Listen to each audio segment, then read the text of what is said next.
Hello, we are live again from the Wisconsin Sports Heroics and Wisco Fanatics Facebook page, as well as the Wisco Fanatics YouTube page. And we are going to be talking Bucks and Brewers today. First, we just want to say a thank you to Parker Johns, who is now sponsoring the show. We will be doing a monthly giveaway of a $25 gift card to Parker Johns starting in July. So the first giveaway will be final in August. Will be the first gift card giveaway. The way we decided we're going to give the gift cards away is by shares. So share the show, and you'll be entered in a chance to win the gift card. If you share the show every week, that's one more entry you get every time. And then at the end of July, we'll take all the names of everybody who's shared the show. We'll put it in a randomizer, and we'll randomize it. So the more times you share the show, the more chance you have of winning the $25 Parker Johns gift card. So definitely want to say a thank you again to Parker Johns for sponsoring the show. And let's welcome Jake back to the show. Jake had to take a week off, but Jake is back. So welcome back, Jake. What's up, guys? How we doing? I had to miss last week's episode because my daughter decided to show up 5 weeks early. So we can all give my daughter some bull crap when she grows up for making me miss a week, but I will gladly miss a week for my daughter's birth, just saying. Hope everybody had a great couple of weeks while I was gone. All right, so we're going to start with the recap of the games 1 through 4. Probably going to go through this pretty quick, just because the hot topic is going to be what's going to happen moving forward, starting with tomorrow night. So, Jake, let's talk about Game 1. Let's start with Game 1. What did you see from Game 1? I know we texted during pretty much all 4 of these games. So, let's start with Game 1. Yeah, I was going to say, Tyler, me and you text during all the games anyway. So, we pretty much get how our show is going to go during the week. But Game 1 was pretty much the Trae Young show. They were just running high pick and rolls, and we all who's watched the Bucks in the last couple of years know that Brook likes to sag off. That seems to be the defensive strategy, I guess, is protect the paint. And Trae Young is very good with that floater. He can shoot from distance, and he's very good at throwing the lob. He can, like I said, he can shoot from far away. So that high pick and roll makes it really, really hard to guard, because if you don't fight over that, he will pull that 30, 35-footer, you know. But he's getting in the paint and scoring a lot. He had 48 points, 7 rebounds, 11 assists. He played great. Giannis played pretty good, I thought, in that game. Drew Holiday played pretty good. Middleton had an off game. That happens every once in a while with him. I think it was Stephen A. Smith. I mean, I don't like Stephen A. Smith. He's kind of an asshole in my opinion. But he had a good nickname for Middleton. He called him Mr. Roller Coaster, because one game he'll have – oh, I'm frozen. It's just your camera. I can still hear you, so you can keep talking while you figure out your camera. Okay, I'll figure out my camera. So I got to figure it out. I'll just keep talking real quick. Okay. You're back. So I'll keep talking real quick. I'll deal with that when you're talking. He called him Mr. Roller Coaster because he has one game with 15 points and one game with 38 like he did in Game 3. But they just didn't defend the pick and roll well. And the Hawks shooting percentage from 3 wasn't the best. They were 8 of 32, which really isn't great in my opinion. But Trae Young had 4 of them, so he really controlled the entire pace of that game. And the Bucks never made any adjustments. That's what happened in Game 1. So for me, looking at Game 1, and actually I noticed this in basically every game, is that there was one quarter that really kind of decided which way the game went. In Game 1, it was the third quarter. The Hawks outscored the Bucks by 8 in the third quarter. That was the biggest gap of any quarter in that game. So the third quarter has really been mostly the deciding quarter for all 4 games so far. The thing that stood out to me for this game, this is something I've brought up in the past, is the rebounding. The Bucks were able to keep their turnovers down this game, which is something I've been harping on for weeks and months now. But the rebounding is where the Bucks got killed. It happened late in the game. But within the last minute or so, the Hawks got 5 second chance points, and the Bucks ended up losing by 3. So that's, those 5 points right there is the difference. And what I kept saying about Game 1 was the Hawks came out, they played loose. They played like a team that didn't have any expectations. The Bucks came out and they played like a team that's like, we got to win. Like, we got to win. We have to win game one. Like, if we lose game one, like, what are people going to say? So the Bucks came out kind of rigid, and, it took 48 points for Trae Young for the Hawks to win by 3 points. So after game one, I wasn't terribly concerned. It was kind of like a feel it out game. See what happens with certain defensive philosophies, schemes, however you want to describe it. To me, they were over switching. They weren't trying to, get Drew to stay with Trae Young. They were kind of just switching and letting whoever guard whoever. But yeah, like I said, the Hawks were kind of having fun, and that's where they're at. They're this point in their season, they've already exceeded all of their expectations for their season. So for them, like they're playing like they have nothing to lose. We're gonna get into this more when we talk about the preview, but Budenholzer's coaching for his job. I think he probably secured his final year of his contract by beating the Nets. But this week we're really going to find out what Budenholzer's made of. But do you have anything else from game one before we move to game two? No, I think you hit the nail on the head. Something that I thought was interesting, real quick though, is everybody was talking about offensive rebounds, and actually the Bucks and Hawks both had 12 offensive rebounds. Yep. It's just like what you said is the Hawks came in a critical time, and John Collins, he was 0 for 4 from 3, and then he hits that dagger 3 at the end right in front of the Bucks bench, which kind of sucked. But, yeah, that was game one, man. Like you said, 48 points to beat us by 3. So after you told me that, I was feeling good. Yeah, and after, with those offensive rebounds, what comes with that is you got to score off of them too. Yeah. You got to get those second chance points because that's what breaks the teams back, especially in the playoffs. So moving to game two, this game, the quarter that obviously stood out was the second quarter. That was the one where the Bucks went on a 20-0 run, and they held Atlanta under 20 points in the second quarter and the third quarter. Held Trae Young just 15 points, 1 for 8 of threes. This is when we started talking where it's like, let's let Trae Young pretend to be Damian Lillard and let's let him shoot from the logo. I'm totally fine with that. He's like 1 for 8 on logo shots in this series. So by all means, let Trae Young continue shooting from a step inside half court. Only 3 assists, 9 turnovers for Trae Young. So that's a big deal, is forcing a point guard like that into a bunch of turnovers, not letting him get to his open teammates. Then the other thing, Capella and Collins, 8 rebounds apiece. In game one, Collins had 15, 5 of them on offense, Collins had 15, 5 of them on offense, and Capella had 19 rebounds in game one. Yep. So majorly cut down on that, and won the rebounding battle. So that was a big deal. I'll let you go through the player stats, but one thing I had for game two was that it was the Bucks' first game shooting over 50% this postseason for field goals. That's a good point. I wrote that down. I'm gonna say something that happened in game two that I'm very upset didn't happen in game four. I didn't text you this because I was gonna say this today. One thing that changed in game two was the full court pressure on the ball handler. Drew Holiday did an amazing job with the full court pressure on Trae Young, which accounted for a lot of those turnovers because Young got tired. He only scored 15 points. Shot 6 of 16. You said the 9 turnovers. He was a minus 29. We were on him all day. And you said the over switching. I thought they played beautiful defense in game two. Obviously, everybody did because they played awesome. Legitimately, everybody on the Atlanta Hawks starting lineup was a negative 20 or worse. There was 2 people that were negative 30. That's terrible. The Bucks mollywopped them in game two. They had 34 total rebounds. And like you said before, Capella had 19 by himself in game one. That's insane.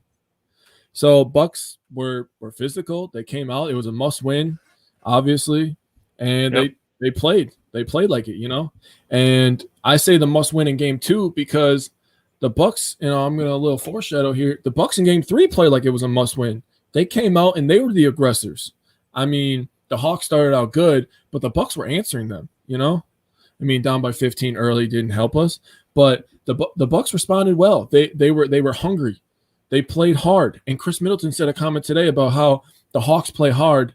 We have to play harder than them at all times. And that's really what it comes down to is will and want. the Bucks have plenty of talent on this team. There's no excuse, even without a Giannis. Plenty of talent on this team. Yep. We talk about it all the time when we broke down the depth and the bench, the starters. We have 2 Olympians on this team. Not many teams have 2 Olympians. Yep. And that's not including Giannis. I'm not including Giannis in any of this stuff. Like, the Bucks have plenty of talent. Right now, like you said, it really comes down to coaching. We're going to find out what Bud's made of in these next couple of games here. But sticking to game 2, Giannis, 25, 9 and 6. Chris Middleton only had 15 points. He started to get going a little bit late in the fourth quarter, but he ended with a plus 42. Wow. Just wow, honestly.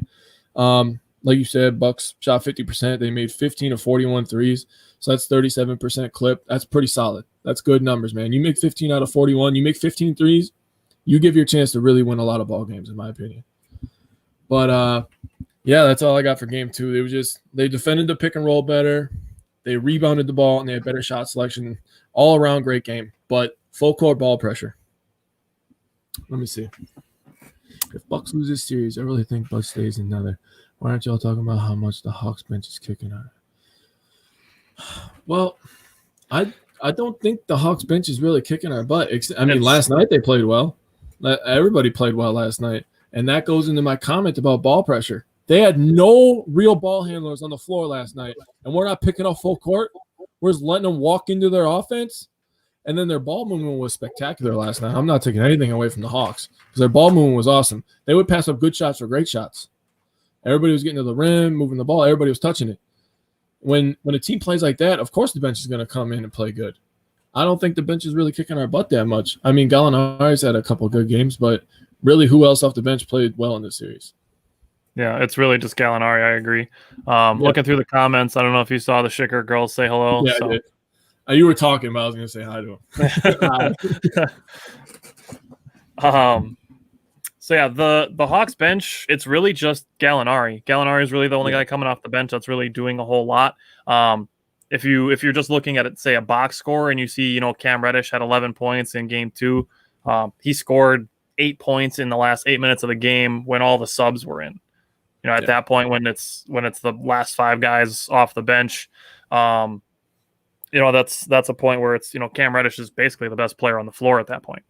Gallinari and Lou Williams. Lou Williams was a starter yesterday, by the way. So yeah. That doesn't count as bench. Yep. It's really just their top 6, and when Trey is healthy, 7. They're not as deep as the Bucks. And we're going to get into this kind of when we start talking about moving forward, what this potential outlook is going to be like. Another question: why don't they play Teague more? Sucks on defense. In that game 1, I'm going to bring this back since we're talking game 1 and 2. In that game 1, Trae Young wasn't going crazy. They brought Jeff Teague in. Trae Young scored 8 straight on Jeff Teague. He got cooking after that because he hit 2 threes right away on Jeff Teague because he went under the screen, and that's when he started going nuts. Yeah, I know. I agree. I mean, Lou Williams is one of those guys, though. He's a good vet. He's been 6th man of the year how many times? So he's kind of one of those guys you just expect to be good off the bench. Yep. That was a great trade for them, flipping Rondo for Lou Williams. It really was a great trade because they don't lose a lot of offense and a lot of pace when they have to take Trae Young out of the game. So let's move into game 3. This is another one of those games we were texting pretty much the entire game. They're down by 15 in the first quarter, cut it down to 5 by the end of the first quarter, which was encouraging. It's like, okay, we're hanging around. The Hawks are making everything. Connaughton's undersized on Gallinari, which is, to answer your question, Aaron, one of the things that affects the bench scoring is just Gallinari's just like 5 inches taller than Pat Connaughton, who's been tasked with guarding him. And, we like to keep it real on this show. Atlanta's just making shots. They're making a lot of contested shots. Yes. I mean, there's a lot of hand right here, and shots are still falling. Trey's doing it. Bogdan was doing it last night. Gallinari's made shots with hand in his face. Herter. It's just that. I mean, credit to Atlanta. They're making shots. It's a team full of shooters. They're not here to play defense. They're here to shoot. So that's where I'm at with the Hawks. As far as Tucker not doing anything on defense, I just don't think he has a natural matchup in this series. I don't think you have a guy on the Hawks where you say it's like that's the guy you put Tucker on, the way we did with Brooklyn, or even with Miami, where you put Tucker on Jimmy Butler, and then Brooklyn you put Tucker on Kevin Durant. This series doesn't really have like a set matchup for PJ Tucker, and Budenholzer with the injury to Dante DiVincenzo kind of just has to roll him out there and have him guard whoever he can guard. He needs to be on Gallinari because Gallinari keeps going into the post one-on-one, and he keeps babying those little boys. Pat looks small when he's against him. He gets layups all day. He gets to the paint every time Pat switches on him, and they keep running screens, and we keep switching it, obviously, because they shoot so many threes, and they keep switching it to have Pat guard him in the post, and Pat's just getting abused down there, man. And I love Pat. Pat's having a great impact without scoring on this series, in my opinion. Well, he was 3 for 3 on threes in game 2, so I mean, it would be nice if Pat could show up in this in these games moving forward without Giannis. I can agree to that. I would rather have Tucker not on Collins because Collins can just out athletic him, in my opinion, once in a while. And he's got a really nice face of mid range. John Collins is a nice face of mid range game. I did not know that about him coming into this. I knew he could shoot a couple corner threes and stuff, but his face of mid range game is nasty, dude. And that just allows him to blow by people and get to the rim because he could jump so high. Yeah. And then we saw that in game 1 when the Hawks were playing fun and Collins is just flying around and getting alley-oops everywhere. That off the glass alley was disgusting. They did that in the Eastern Conference Finals on the road, dude. Oh, goodness. Poor Brook Lopez and his 4-inch vertical. Yeah, Brook Lopez, he's got to decide if he was going to try to contest shots or if he's going to try to box out. Because game 1, he got caught in no man's land so many times where he wasn't doing enough to affect shots, which is how Trae Young splashed 48. And then he wasn't boxing out, which is something we've talked about with Brook Lopez, that even though he doesn't get a lot of rebounds, he's still effective in the rebounding game by boxing out the opponent's biggest guy. Yes. And that's what we need him to do in this series is we need him to box out Capella so Giannis can grab rebounds, so Chris can grab rebounds, so Drew can grab rebounds. Now it's going to fall on Bobby Portis and Chris Middleton and Drew Holiday to get those rebounds and get the ball up the floor. So if Brook's not going to be contesting shots and looking at blocks, then we need him to be boxing out. Maybe he takes an initiative and becomes more of a rebounder in game 5. We'll see. But going back to game 3, being down by 15 in the first quarter, cutting it to 5 by the end of the first quarter, tying the game up by halftime, even with Atlanta making lots of shots, that we were just hanging around, keeping it close. That, I said it to you while we were watching the game that, if the Bucks keep hanging around and then Atlanta starts missing shots, that's going to be bad news for them. And then it turned into fourth quarter that was really fun to watch. Well, Aaron, we're not really getting bullied on the glass. I mean, in game 3, since we're on the topic of game 3, we out-rebounded them 50-35. So we did a great job in that game, getting a lot of rebounds, even though, like Tyler's point, the Hawks were shooting amazing in the first half. Me and Tyler, like he said, were texting, and I texted Tyler in a response to something, and I said, the Bucks are getting layups while the Hawks are still shooting jumpers, and they were making every single one of them. John Collins, Gallinari, everybody was making jumpers. I mean, that took the wind out of him a little bit when Trae left the game with the ankle injury. He stepped on a referee's foot. It's kind of unlucky, in my opinion. I mean, how many times do you see, how many times did he turn his ankle, on a rest foot? I mean, that never happens. I've never seen that in my life. I mean, in football, I've seen like people run into the ref, but I've never seen somebody turn their ankle by stepping on the ref's foot. It's unlucky, like I said, and I have been waiting for Tyler to bring this up, but Chris Middleton going absolutely berserk in the fourth quarter, man. He hit that one jumper, and Giannis was explaining it, where he went to the corner, he tried to drive, and he took a step back, and he hit it. I kind of did like one of these, like, whoa. What did he just do? And all of a sudden, he got another one in rhythm, bang that one, got another one in rhythm, bang that. He went one-on-one, bang that one. I was like, oh, this man is on fire, bro. He was going nuts. And he hit like his 3 heat checks. He took like 3 heat check shots, and he hit all of them. He scored the Hawks by himself in the fourth quarter. Yes, 20-17. That 20 was to 17. absolutely insane. So he hits a couple threes, gets the ball in the corner, does a pump fake, drives to the lane, hits a jump hook, comes down, hits another three, and then as the shot clock's ticking down, double teams coming towards him, hits a jumper from just outside the elbow. I am praying to the basketball gods that is the Chris Middleton we see in games 5, 6, and if necessary, 7. When we talk about this moving forward, we're going to talk more about the Bucks. So the other thing for game 3 before we move to game 4 that stuck out for me, actually I have 2 things yet. 12 of 21 on free throws. Gotta be better on free throws. 12 of 21 is not going to cut it, especially in a playoff series. And then my last thing for game 3 is Giannis and Chris Middleton became the first duo to have 30 and 10 3 times in a playoff series. They passed up Kobe and Shaq, and now have the most 30 and 10 by 2 teammates in the playoffs.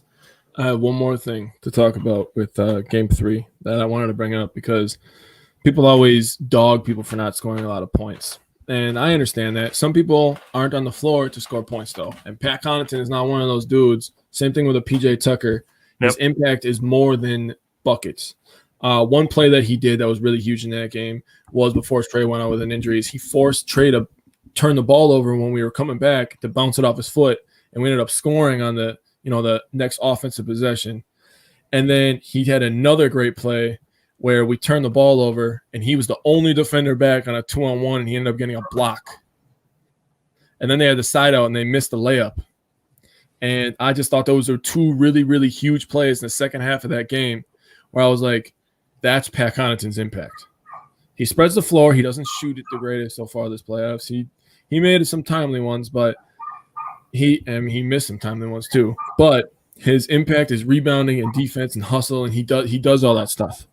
So I just wanted to point that out about my boy Pat Connaughton. We can move on to game 4, my man. Yeah. Pat Connaughton is still the cover photo for the Wisco Fanatics Facebook page. So if you haven't checked that out, do it because the Bucks are going to need that version of Pat Connaughton. They're going to need the gritty, do whatever it takes. Let's gut this out and let's get these wins. Unless Bryn is just on fire making a million threes, he holds little to no value, in my opinion. I agree because we know defensively he was getting torched by Lou Williams. He was trying, and he's athletic, but I mean Lou Williams on offense versus Bryn Forbes on defense, like Lou Williams is going to win that. He's just too little, man.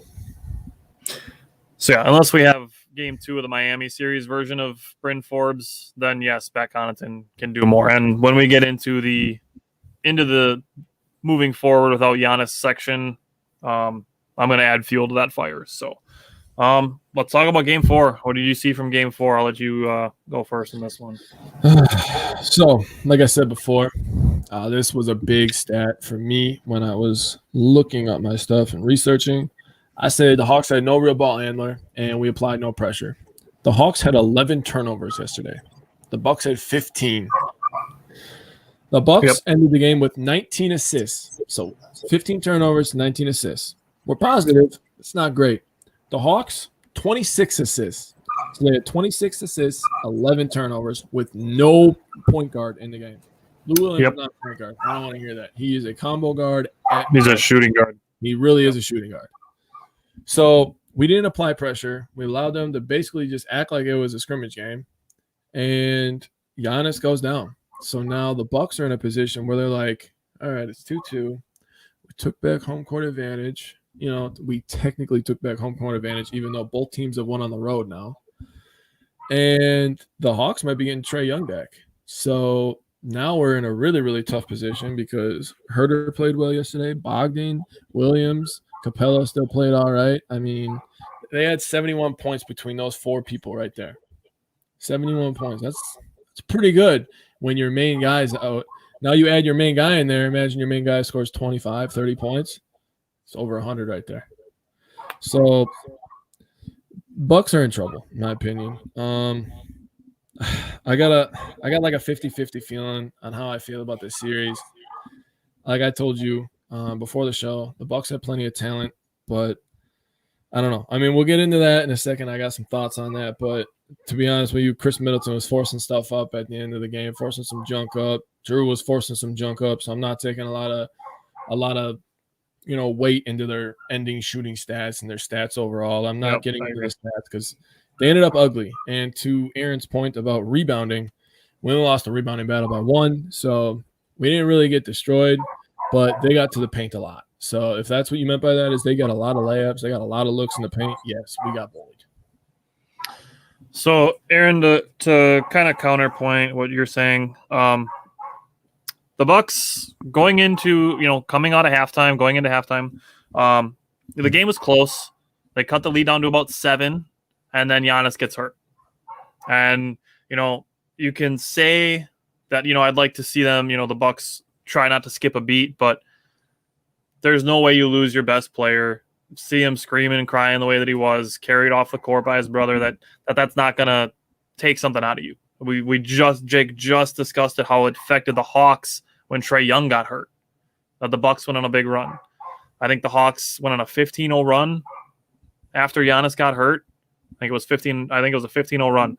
And opinions on that too. It's really just deflating. I'm not sure that you can expect anybody to, remain fully 100% mentally strong in a situation like that, where you see, especially for Chris, who's been with Giannis, and Giannis talks about it, how they've been together since Giannis came into the league. So they're probably closer than best friends. They're probably more like brothers. And then to see that happen, and it was just pretty gross, honestly, like watching Giannis's knee go the other way, and then Giannis is rolling around on the floor screaming, and honestly, even in the grand scheme of things, the game becomes less important, and the health of your star player, teammate, friend, brother becomes more important. The nice thing about this situation is that the reports are that Giannis has no structural damage. He's listed as doubtful for tomorrow night, which I think is weird because based on the injury and the way that it looked and the way that everything happened after, I'm fully expecting that he's out for the rest of the postseason. But with that no structural damage, the silver lining is that he's not going to miss all of next season too with an ACL tear. Yeah. So that, it sucks that we're probably going to be without Giannis for the rest of the playoffs, but we also avoided the worst case scenario. So once that happened, the Hawks went on their big run. At that point, for me, it became get everybody else out of this game healthy, regroup. The series is tied. Like Jake said, home court advantage is back on the Bucks side, and just regroup and start thinking about Game 5.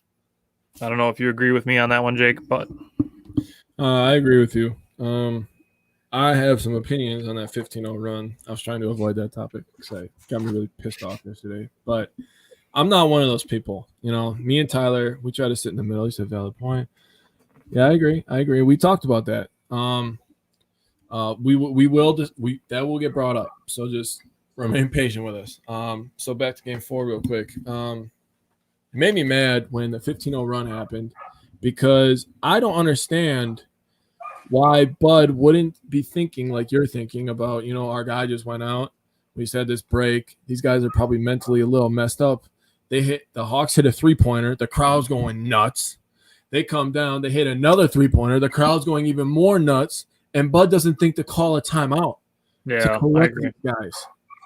What the hell? This guy has no idea when to use his challenge. He has no idea when to use timeouts. It's like, what is he even there for? And God, like I said, I'm not one of those guys like, just fire this guy, trade this guy, get rid of everybody. I don't react like that. Do I get mad in the moment? Abso-freaking-lutely. I get absolutely irritated in the moment. And I was kind of pissed off at that. It was kind of like they were waving the white flag. And another play that really made me mad is we got it down to 16. And I was like, okay, there's a couple minutes left in this quarter. If they can get it down to 10, this thing can get real serious, And Brook Lopez decides to try to be a point guard for a play and turns the ball over. They come down and hit a 3, and it goes back to 19. And I was like, yep, that's it. That's the game. What are you dribbling for? in between two people. You big giant tree. Why? Oh my God. I don't know. That game was frustrating yesterday. I sat through the entire thing. I came down to my basement. I turned on my Xbox, and I didn't play a single game because I was so frustrated that I couldn't even play a game of Xbox. I just went to bed. I just turned it off, and I went to bed, and that was it. But yeah, we got to get ready for Game 5, man. I'm gonna let you start with your Game 5 thoughts, and I'm gonna go off you.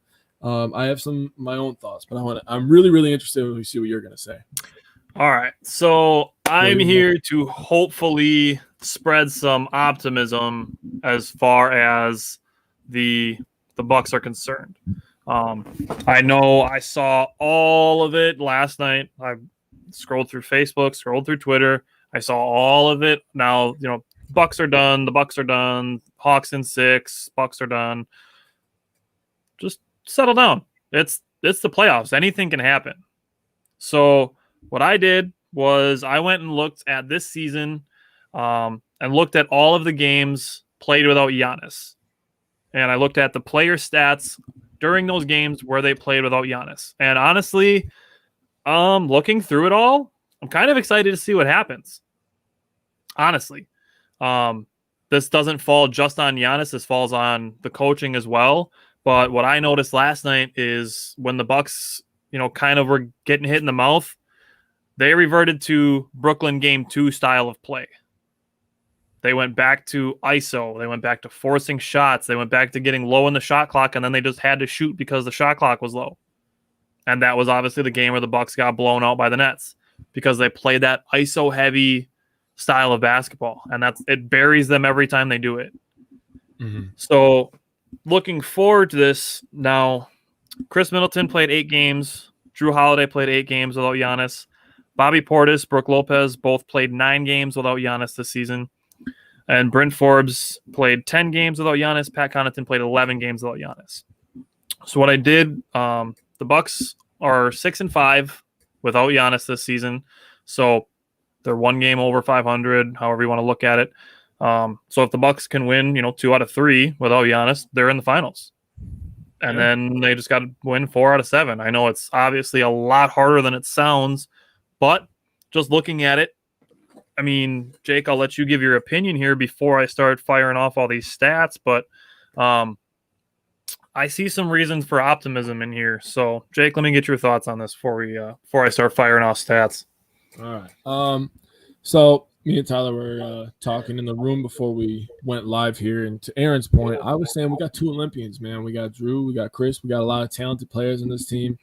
Bobby can fill it up. I nicknamed him Bobby Buckets by myself because every time he shoots it, I'm like, Bobby Buckets, baby.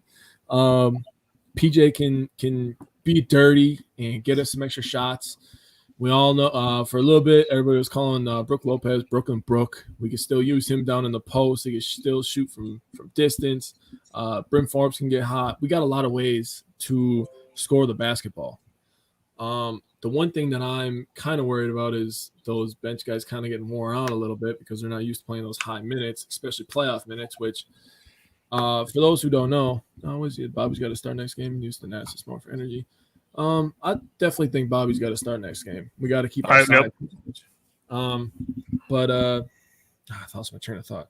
We got to – what I was going to say is we kind of got to have the game plan that the Hawks had last night, and that's – everybody touch the ball, everybody move it, everybody, defend with a purpose, rebound with a purpose. And to Chris Middleton's point, like I already brought up, they just got to play harder. You got to want it, got to go get the ball, pursue the ball, and you got to play defense. Give yourself a chance, man. If you don't play defense, you don't give yourself a chance. Bucks got to rebound, defend, and find open shots. That's all they got to do. And like you said before, it sounds easier than it is, but this Bucks team matched up with this Hawks team. The Bucks without Giannis, in my opinion, are probably a 5 to 7 seed in the East. They're good enough, in my opinion, to be a 5 to 7 seed. The Hawks are the 5 seed. I believe this is one of the teams they'd be fighting for seeding in the playoffs without Giannis. Yep, so they'd be around the Knicks, Hornets, Wizards area. Very good series. Still very winnable for us. If we make it to the finals without Giannis, I don't know if we're beating either of those teams, to be honest with you. With Giannis, I have full confidence, but we got to get there first. defend with a purpose, find open shooters, just play hard, man. That's all what it comes down to. So this is going to be what I think is going to be a community effort. PJ Tucker was asked about the Giannis injury. What he said was, it's not great, but it's an opportunity for somebody else and everybody else to step up. It's the Eastern Conference Finals. There's no excuses. Yeah. And that, to me, mentions that the Bucks, you said it, it's been in the comments, the Bucks have 2 Olympians. Now, what I did was I looked at the Bucks averages, and without Giannis, they still average 116 points a game, 48 rebounds a game, 24 assists a game, still shot 46% of field goals, 41% on threes, 4.2 blocks, 9.1 steals. The only number that's worse with Giannis this playoffs is the blocks, and that goes from 4.4 to 4.2 in their games without Giannis in the regular season. All those other numbers, they're all better in the regular, the 11 games that Giannis missed in the regular season. Now, I know I've made a lot of points about the game slows down in the playoffs, and I get that. So some of these stats, you can choose to disregard them if you want, because, those are regular season numbers and, whatever. But I compiled all these stats because I think it gives a reason for optimism. So I mentioned all the games, the amount of games that guys have played without Giannis this season. I compiled points per game, rebounds per game for some, assists per game for some, and then I looked up field goal percentage and three-point percentage in the games played without Giannis. Chris Middleton games without Giannis.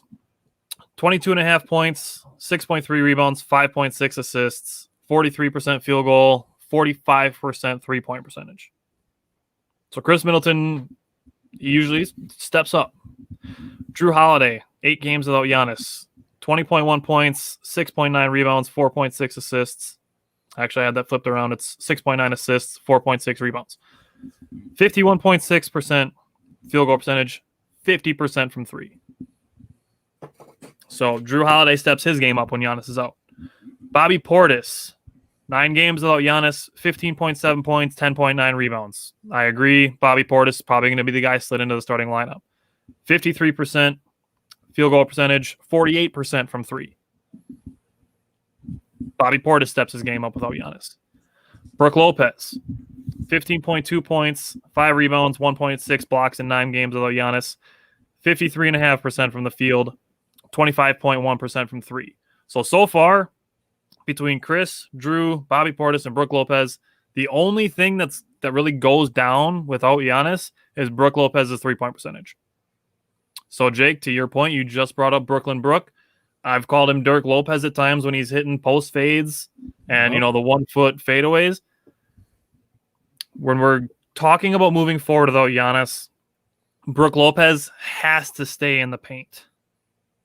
Not just as far as scoring goes, but he can get those tap-out rebounds as well and get us, some offensive rebounds and some second chance points, because that's what we're going to need without our most effective scorer. Mm-hmm. So far, out of those 4 guys, all of them step up in every situation except for Brook Lopez from the three-point line. Now, Bryn Forbes, 10 games without Giannis, 9.6 points, 43% from the field goals, 38% on threes. That's pretty much consistent Bryn Forbes. Pat Connaughton, 11 games without Giannis, 9.5 points, 4.9 rebounds, 48% field goals, 46.9% on threes. So, looking at this, basically everybody has stepped their game up in the regular season when the Bucks play without Giannis. And now, they're at a point where, it's not just, you lose, you go on to the next game. This is do or die time. So I want to see everybody step up. I don't want to just see, it's all on Middleton. Middleton's going to shoot 40 shots and, try to beat the whole team like he did against Miami last year, just to make it 5 games instead of a sweep. Mm-hmm. So that being said, I am going to say, I originally predicted Bucks in 5. Obviously, the Giannis injury changes that. So I'm going to say Bucks in 7. And the last thing that I'm going to add to this is all those guys that I just listed in the games they play without Giannis, all of them have a positive plus minus. All of them. So this is all 6 of these guys collectively, I didn't put in PJ Tucker because he didn't play many games, though, Giannis, this season. All of those guys collectively came together. So that's what I want to see. I want to see them play the way the Hawks did in Game 4. I want to see them all come together. Everybody contribute. I'm sincerely hoping that Game 5 is the game where, everything turns around. I'm not expecting everything to turn around, but since the Brooklyn series, like Bryn Forbes has really struggled from 3. Chris Middleton has had games where he struggled from the 3-point line, but we talked about it. The Bucks haven't really had any games where all 3 of the big 3 have been on the top of their game at the same time. And if that happens, that the Bucks are a very scary team. The Bucks still have 2 big players. They lost their superstar, but they still have 2 stars. And 2 of the best 3 players on the court at all times. So I still think this is a winnable series for the Bucks. And once we get into the finals, which if the series goes 7 games, the first game of the finals would be next Wednesday. So we'll have a chance to preview that if the series goes 7, which I think it will. And if it doesn't, Jake and I will talk about it. But that's where I'm at. All the guys seem to step their game up when they play without Giannis. So that's what I'm looking for tomorrow night. Only one way to find out, right? As they used to say, that's why they play the games.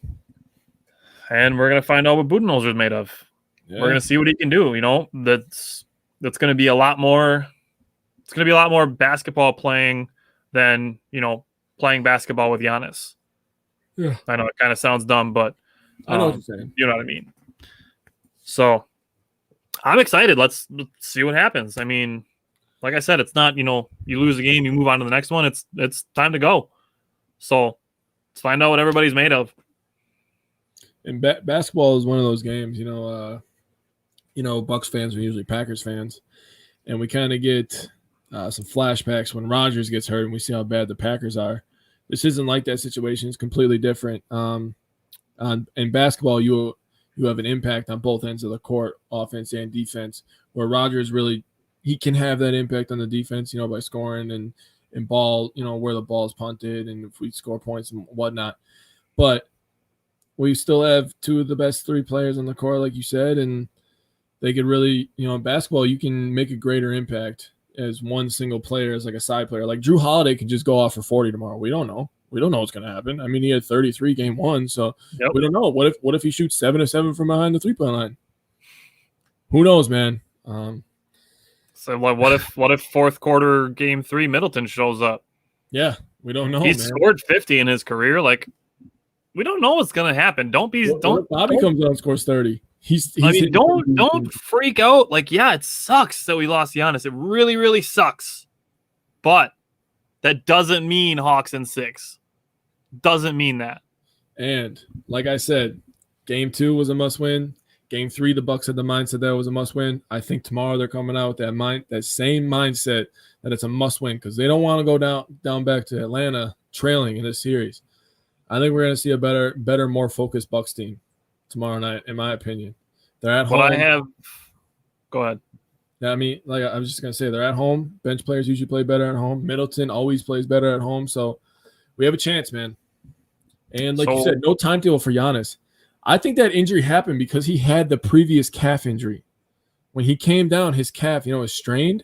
And I don't think his calf could hold up his body. I mean, I know he fell kind of awkwardly, but right. Well, and Capella's leg kind of hit his leg too, but yeah, I think he kind of just felt like that because his calf was already kind of banged up, in my opinion. That's usually what happens: is an injury leads to another injury. Like his calf, was already strained and not working correctly, and I don't think it could deal with the way that he jumped and came down. So looking at game 5, what I would like to see from the Bucks is to take an opportunity mindset instead of using Giannis's injury as an excuse.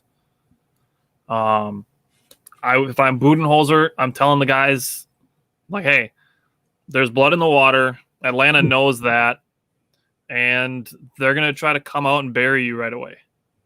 Don't let them. Say, hey, we aren't just the Milwaukee Giannis's. We're the Milwaukee Bucks. We have other guys we can beat you with, and we're going to prove it to you. I agree. So, like I said, you can choose to disregard all the stats that I gave you, but I mean, the numbers are there that everybody steps up when Giannis is out. So let's make it happen. Find out, buddy. You got anything else about the Bucks before we move into the Brewers? No, sir. Let's get to the good news now because Bucks broke my heart last night. So the MIlwaukee Brewers just on a tear. They are. Today's game was super interesting. It just went final. We were talking about the Bucks game. Let's start with the Brewers and Rockies. Let's talk about that series. I want to get your opinions on this series before I get into some of the deeper stuff. So I'll let you start. Brewers Rockies. Brewers played well. Bottom line, they only allowed 8 runs. Pitching was still great, and they had a 5-run game, a 10-run game, and another 5-run game. I mean, the offense is really, really coming around. I'm gonna talk about my boy Hero starting to hit. Man, I'm loving it. He's coming back, hitting bombs, getting RBIs. He's really changing the dynamic of this team. A guy like that, starting to hit is getting better pitches for Adames to hit, better pitches for Yelich to hit, Navi. It's a trickle effect, and it's really working out well for us. I love Adames, dude. When he doesn't hit the ball, he had a couple games this week where he had 2-3 at bats and he didn't get a hit, but he draws walks. He always finds a way to get on base, and he's just electrifying, man. I freaking love that guy. I'm trying to stay on task with the Rockies, but I can't help it. I love Willie Adames, dude. That guy is awesome.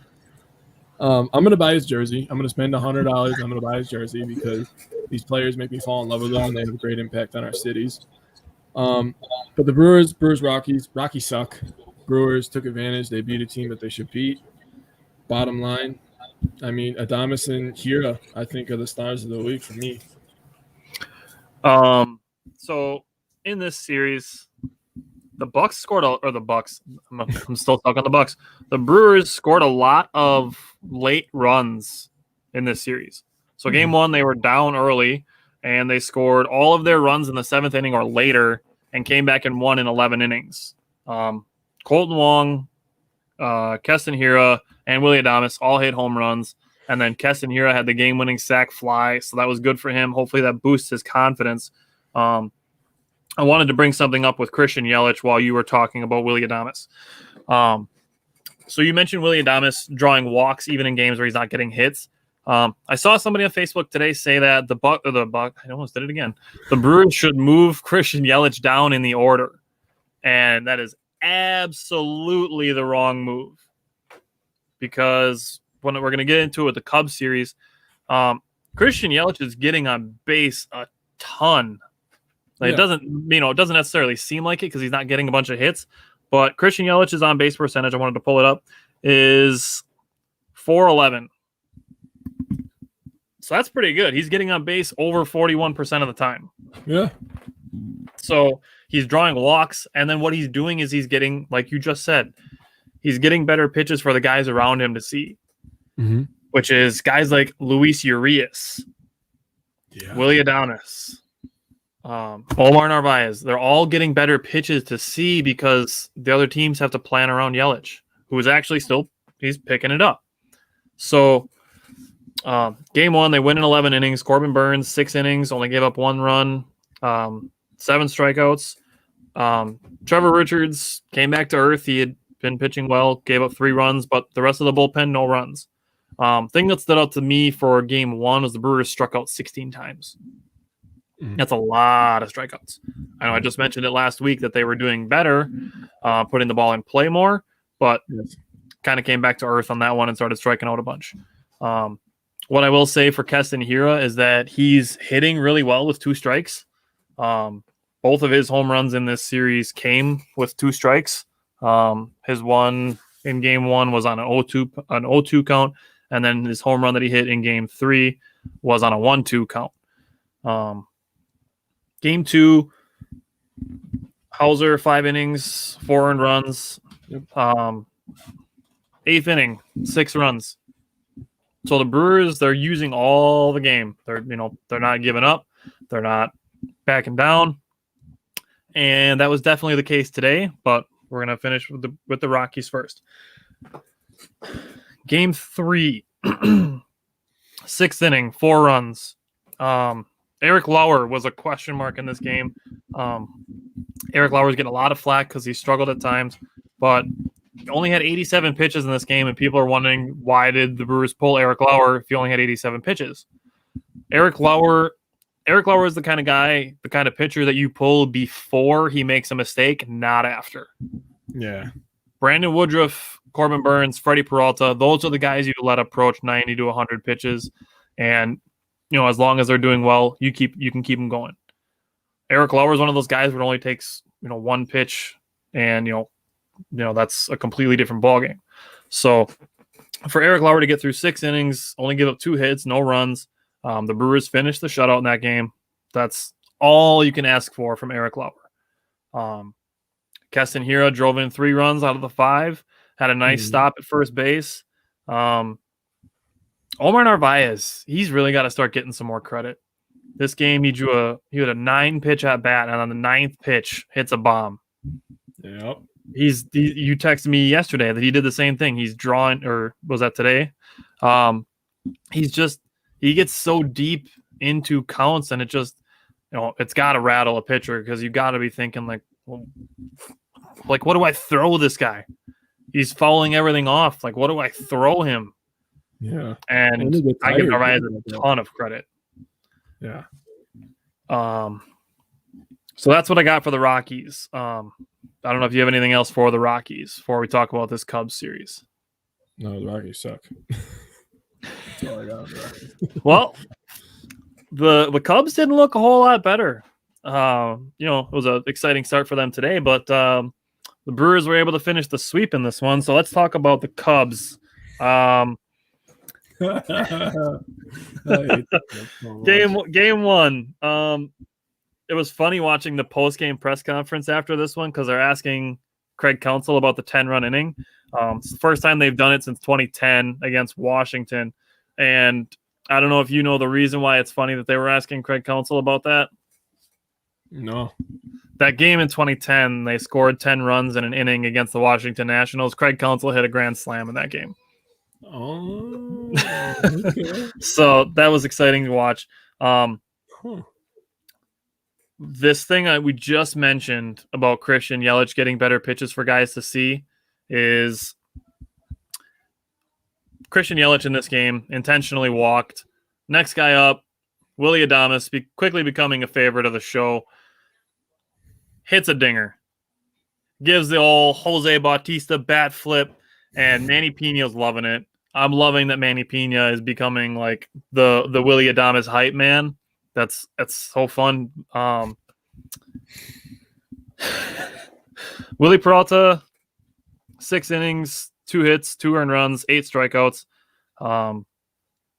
Struck out Javier Baez with the bases loaded in the 2nd inning to get out of the inning. That's king strikeout. That is king strikeout. He strikes out a lot. He's the lead in majors.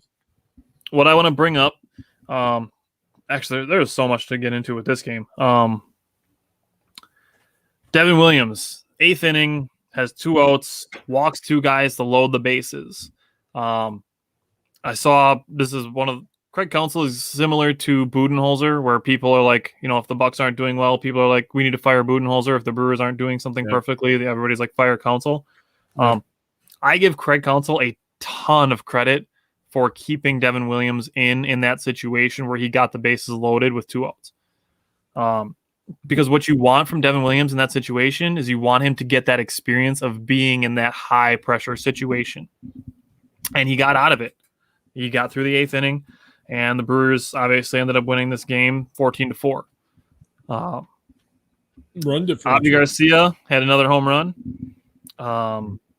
Urias is just lighting it up. We're going to get into him today, about today's game too.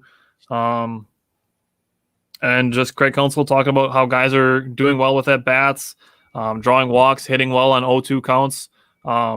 Keston Hiura had a single that he teams are starting to employ the reverse shift on Keston Hira. Like a lot of left-handed batters, they throw an extra guy out in right field. Teams are doing the opposite for Keston Hira, and he kept his hands in and hit a shot to right field on a tough pitch. So that's something I'm seeing different from Keston Hira. That gives me some hope for optimism that he can turn it around, and that seems to be the way that he's trending. So I want to get your opinions on this Brewers Cubs series. Well, game one was awesome. I texted you right away. I didn't watch the entire inning, but all of a sudden I checked my phone again, and I was like, holy camole, 10 freaking runs in one inning, because you must have went to bed for work, and you were just like, whoa. You sent me the emoji with like the big eyes, and I was like, oh, yeah. I know, dude. The weirdest thing about this series is we won every game. We scored 14 runs. We won yesterday 2-1, and then today we scored 15 runs. So I was like, what? No, the first game pretty much covered everything. That was great. Adames hit a 3-run homer, and Harea hit a 3-run homer in the same inning, which is insane. Game two, Woodruff pitched great, man. 6 innings. He gave up 1 earned, had 8 Ks. He gave up 3 walks, but they didn't burn him. Yep. And Hader ended up shutting the door. Hader is just locked down when he gets in. He only has 20 saves, so I mean that's not like. But he's 100%. But he's 100%. Right, that's exactly what I was going to say. When he goes in, he shuts the door. When the opportunity is given, it's good to go. 2-1 victory. That was awesome to see. The most important thing for me is the Brewers now have a 6-game lead in the division at the end. After this game, after they got this win. I'll start talking about game 3 before I let you take over today's game. What was his name? Ashby, right? Yep. They called him up. He didn't even finish the first inning. I don't remember. Yep. He pitched 2/3 of an inning, if I remember correctly. Yep. And gave up 7 runs. So it didn't look good to start it. We were down 7-0. So I took the mindset of, all right, we took 2 out of 3. And that's what I keep telling myself. That's what you got to tell yourself in baseball. Take 2 out of 3, take 2 out of 3, Take 3 out of 4, 2 out of 3. That's how you build your record up and up and up, and you become one of the better teams. So I'm like, okay, we won 2 out of 3. We're good to go. All of a sudden the Brewers are like, nah, we want to win 3 out of 3. They score 6. And I'm like, what? And then what inning was it? Was it the 5th or 6th today? I think it was the 6th today or 5th.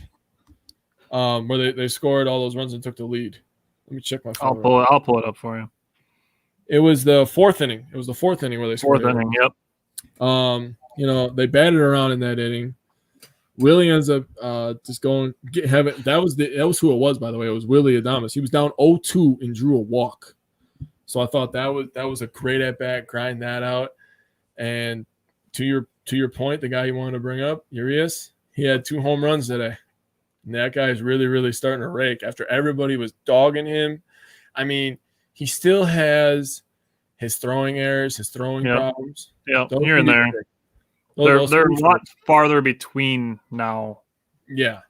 I mean, those can be fixed, but he made a great play the other day. If you want to break down that play where he was sliding and he tagged the guy out at third. That was great. That was not the best throw from Yelich, but like it became an accurate throw. He kind of like spiked it and one-hopped it to him. But Urias grabbed it, tagged the back foot, actually. So it was really heads-up play. I would honestly, if you ask Urias about it, he'd probably tell you it was more instinct than intention. But, that's what you rely on. That's why you play every day. Luis Urias leads the team in games played. He's second on the team in home runs, second in RBI. Before yesterday's game, which the Brewers won a 2-1 game, only 2 hits. And the Brewers won a game like that. Yeah. Before that game, Luis Urias had an 11-game hitting streak going. That's and now today he started a new hitting streak. He had 4 hits out of 5 at-bats today. 2 of them are home runs. And the first home run that he hit was an absolute launch. He hit that one 400 feet. That was just a no-doubter. It was a rough start for Aaron Ashby. Down 7-0 right away. Included an error. But, that's something you bring him up, and it's not right away. People are like, oh, Aaron Ashby sucks. We got to send him back to AAA. He's never going to be anything, whatever. Just settle down. It's literally his first time ever being in Major League Baseball.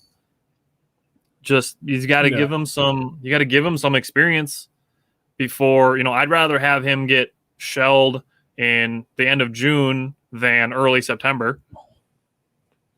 That's he's gonna come around. He's just got to get the experience. So don't freak out. Obviously, the Brewers didn't freak out. Cubs fans are pretty excited. They're like, "Oh yeah, we're up 7-0. We're gonna win this game 15-2." And then the Brewers rattle off 15 unanswered runs, and the Brewers win 15-7. So I get it that people have tendencies to like instantly react. Giannis gets hurt. Bucks are done. The Brewers are down 7-0. Brewers are done.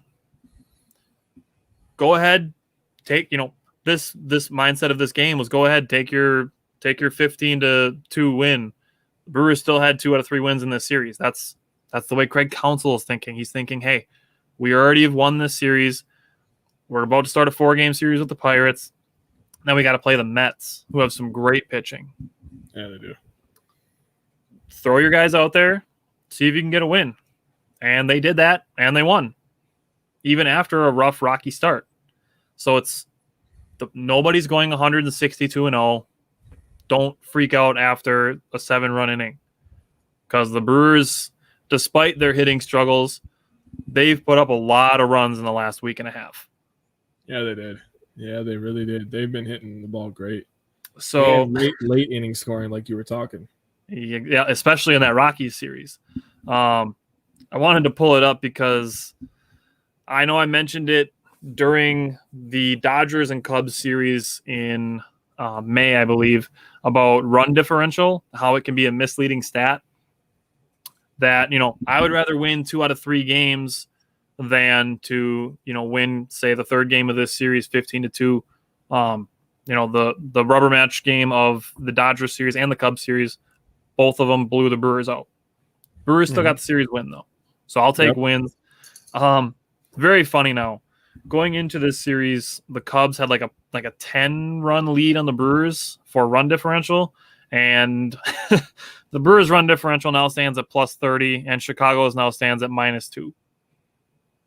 Something else I was going to point out is the Brewers, through everything that they've gone through this year with all the injuries, are the 3rd best record in the National League and 4th best record in baseball. Yeah. So the Brewers right now are really just kind of hitting their stride. They're kind of on fire. I think the pitching, like Corbin Burns and all that, comes back to form like we saw early in the year. This could really, really be a scary team at the end of the season. This is why this last week and a half or so is why the Brewers were picked by some writers and analysts as a dark horse team for the World Series. Because the pitching wins games. The pitching kept them afloat when the hitting was really bad. The Brewers were down in like the bottom 3 of all of baseball for batting average, but they were still winning games. Mm-hmm. And that's in part to drawing walks and, getting on base. The Brewers, they hit kind of a lot of home runs, but not enough that they rely on it. And they're just grinding it out, and they're winning with pitching. And now that the bats are coming around, the Brewers, they're really clicking really well right now. So I like what I'm seeing from the Brewers. Too, man. I mean, they're playing well. It's been a good week to be a Brewers fan. Got my Brewers shirt on today in support. The team's on fire. I see you love that hat. So the Brewers are on fire right now, man. It's gonna be nice. We play the Pirates, like you said. Then we play the Mets. Pirates, we should just demolish them because they're worse than the Rockies. They just got beat by the Rockies, didn't they? The Pirates got shut out by the Rockies yesterday. Yeah, the Pirates are even worse than the Rockies, so that might be just 4 more wins for the Brewers before we end up playing a real baseball team. That's the Mets. The Mets actually have the least amount of runs scored against them in the National League. They are very, very good at pitching. They have the best pitcher. He's probably the best player in baseball. DeGrom is an absolute monster. To him in baseball, DeGrom is like what I look at with Aaron Donald, where I'm like, yeah, he's just the best player in the league. Like Aaron Donald is clearly far and away the best player in NFL, in my opinion. That's how I feel about DeGrom. DeGrom is an absolute monster. He does what he wants. It's crazy that he hits 100 miles an hour as many times as he does in late in games, man. It's crazy. He just pulls back and fires when that Woodruff ball. does that and he's hitting like 98 in like the 6th, 7th, 8th inning, it's like, damn. Right. I mean, he's putting up the triple digits, which is insane, man. Because remember, as kids, we're thinking like, dude, these guys throw 90. Like, I never drove in a car that fast. This dude's hitting 100. I go crazy on the highway when I'm going 85. I'm like, that's pretty fast, man. This dude's throwing 100 on a consistent basis, man. What's exciting about that Mets series is I told a bunch of people this on Facebook this week when I was talking to people about the games is people wondering why Corbin Burns' start was pushed back, because originally we were going into this Cubs series. We're like, we have Woodruff, Peralta, and Burns coming up in the series. And then today became the bullpen day. What this does now is pushing Corbin Burns' start back a day is it sets up a Corbin Burns, Jacob deGrom matchup during that Mets series. Ooh. That's going to be a fun game to watch. Ooh. He knew what he was doing. That's filthy. That's filthy. So that'll be fun to watch. Looking forward to that. In the playoffs on MLB The Show, and Corbin Burns came out the winner. So maybe I'm a fortune teller. I don't know. All right, yeah, you're gonna start using Madden to predict Packers games when we get to September. I mean, I've been more superstitious in my life, so I wouldn't put anything past it. All right, you got anything else on the Brewers? No, sir. Do you want to talk about the Greg Gard situation this week, or do you want to talk about it next week? We can talk about it this week. All right, I was gonna say we are gonna have Curtis on with us next week again to talk about the MMA. So let's we'll talk about Greg Gard this week. The Greg Gard situation, kind of a weird one. They had like a players meeting with Greg Gard and the coaches, and audio leaked out that the players weren't happy with how Greg Gard was like interacting with them, not just on the floor but off the floor. That he didn't really seem invested in their success on and off the court. So it didn't come out who leaked the audio, but we know basically most of what was said, and just want to get your opinion on it. If you side with the coach or the players. Okay. I don't want to sound insensitive, but we're kind of in the era where the players have more power. Okay. In the NBA and professionals, in NFL, and they all come out and they kind of sound like wine babies. And I side with the players sometimes when the time is right. But in this situation, I do not side with them.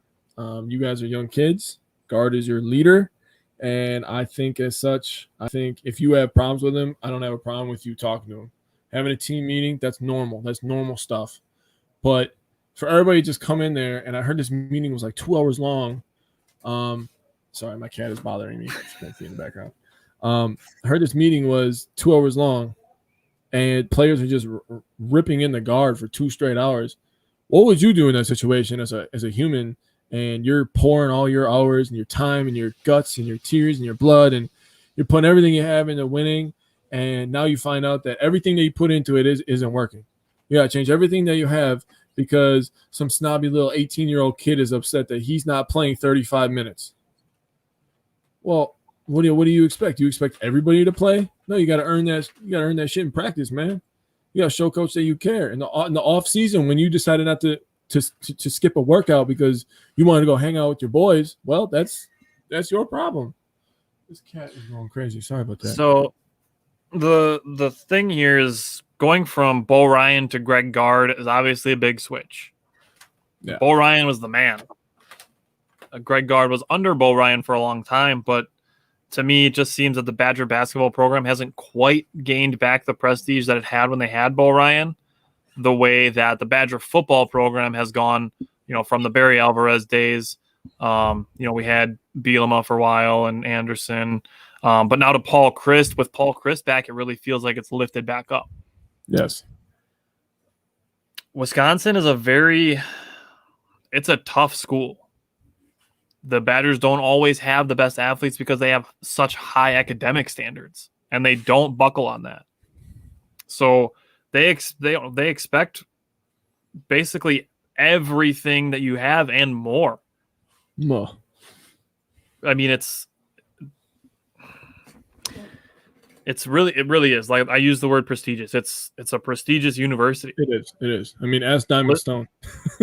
It's all the alumni talking about it, how they love coming back to this. Jim Leonard's the defensive coordinator now for the Badgers. He played for the Badgers. He's back. I mean, Alondo Tucker was one of the assistant coaches for the Badgers basketball team this year. What I've seen is that he's probably not going to be back coming into this season, but guys are coming back. I mean, J.J. Watt was working out at Wisconsin when he was, in between teams before he signed with the Cardinals.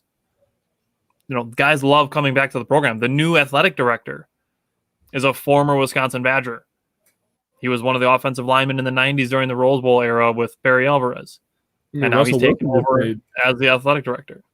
Wilson just made comments about, learning about the closeness of Wisconsin. I mean, Russell Wilson was only here for 1 year. So for him to say something like that, and he's a respected guy, he's not looked at as a dummy either. So a guy like Russell Wilson is saying that about us, that must mean something, right? So when we get into a situation where you're siding with either players that are here for a limited time or with the culture of Wisconsin that's been there for well over 30 years since Barry Alvarez got there as a football coach and then, eventual athletic director, it's hard to sign with the players.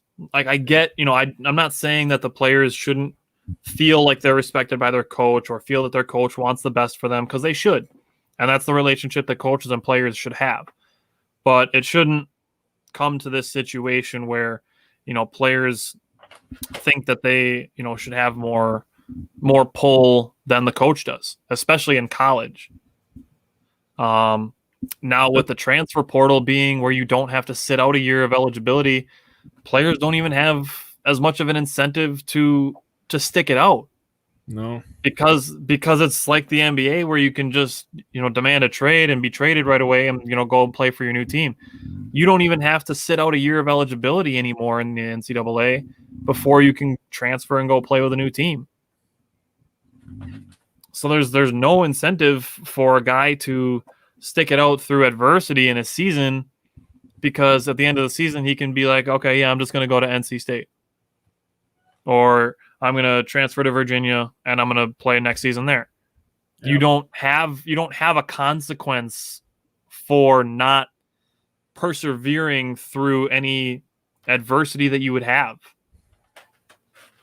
I mean, I personally, I don't like the transfer rule that they switched it now that you can play immediately. Because it makes the players, honestly, I think it makes them feel entitled, and it doesn't make them feel like they, have to work hard for something. They can say, like I said, I'm going to transfer out, I'm going to go play somewhere else, and it'll be easier for me there. But Wisconsin's high standards, and that's not going away. No. I wanted to ask you, switch to Wisconsin football real quick. We just got a 4-star offensive lineman. Did you see that? Runner. And our recruiting class is looking really, really nice. Graham Mertz, if you've been following along with his offseason, he's been putting in the work. I brought that up because you brought up Barry Alvarez. I was watching the Brewer game today, and he was in the booth. Made me think about the Badgers, and they asked him how this team's going to look, and he said a lot better. What do you think, man? Do you think we're going to be a lot better next year? I think so. I think it was important for Graham Mertz to get some playing time this year, get him some experience. I know it ended up being kind of a weird season with all the COVID stuff, so the Badgers missed 4 or 5 straight games. Only ended up playing 8 games this season. Mm-hmm. But I think it was important just for Mertz just to get that experience.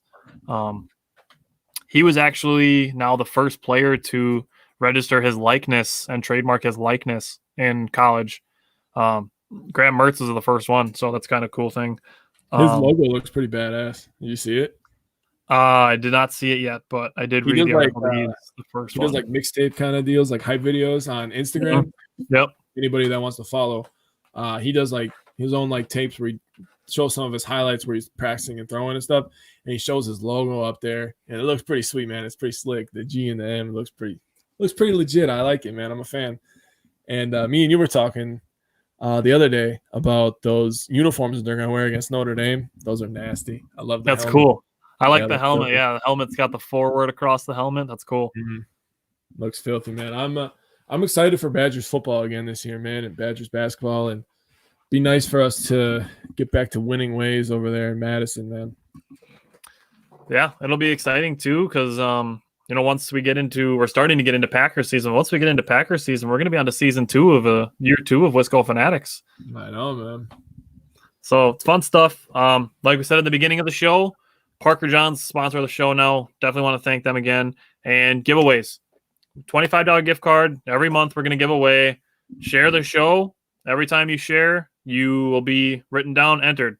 The more you share, the more entries you get, the better your chances to win the $25 Parker John's gift card. So that's how we're going to go with that. So, Jake, you got anything else before we sign off? Yeah.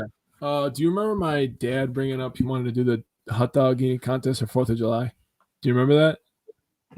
The pie bet for the hot dog eating contest. So he was supposed to text me yesterday, but he didn't. And obviously, you see, he put it in the comments right there that he put his pick in there. So if me and you, after the show, want to do a little bit of research and put our picks on a piece of paper and we can put it on there for a pie bet. I mean, I'm going to be taking a pie pretty soon because the Suns are going to make the finals. So that'll – and the Lakers definitely aren't winning the finals, so you're already in trouble for that one. Yeah, and our buddy Nick's going to be getting the pie because he had the 76ers. So no, I had the Suns versus the Bucks. Or no, I had the Lakers versus Bucks. Nick had the 76ers. Yeah, Nick had the 76ers. I had Suns and Bucks. Or no, you had Lakers and Bucks. But Lakers obviously out, and if the Suns make it, then that pretty much guarantees that. Cements the win for your boy here. There it is, man. We're also going to have Nick do a pie because Nick definitely got last place. He deserved the pie to the face. Yeah, Nick deserves the pie to the face. He deserves a lot of things to the face. We'll see how long it can stay pieless. I have very little experience with the hot dog eating contest, so I'll have to look into that. So maybe I'll get my first pie for the hot dog eating contest bet. But that's something me and my dad used to watch every year when I was living there in high school. We used to watch that was the one thing we did on 4th of July was watch the hot dog eating contest together, and we would chow down like 4 ourselves. And then we'd be like, Jesus Christ, 4 hot dogs is a lot. I'd say me and you should find a $1 hot dog day at American Family Field and go to a Brewer game on a $1 hot dog day. Dude, there's actually about the $1 hot dog. I was looking on the Timber Rattlers today, and they have a lot of $1 hot dog, $1 soda days, man. That's a cheap day for us too, man.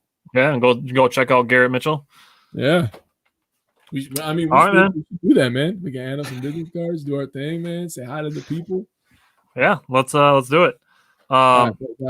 Let's write down our picks, and then we could put the photo on there, and then you got another photo you got to put on there about. Yep. I will do that today as well. All right, buddy. Yeah, I got nothing else. Man. All right, we'll talk to you next week. Let's go, Bucks. All right, later, man. Yes, sir. See what happens.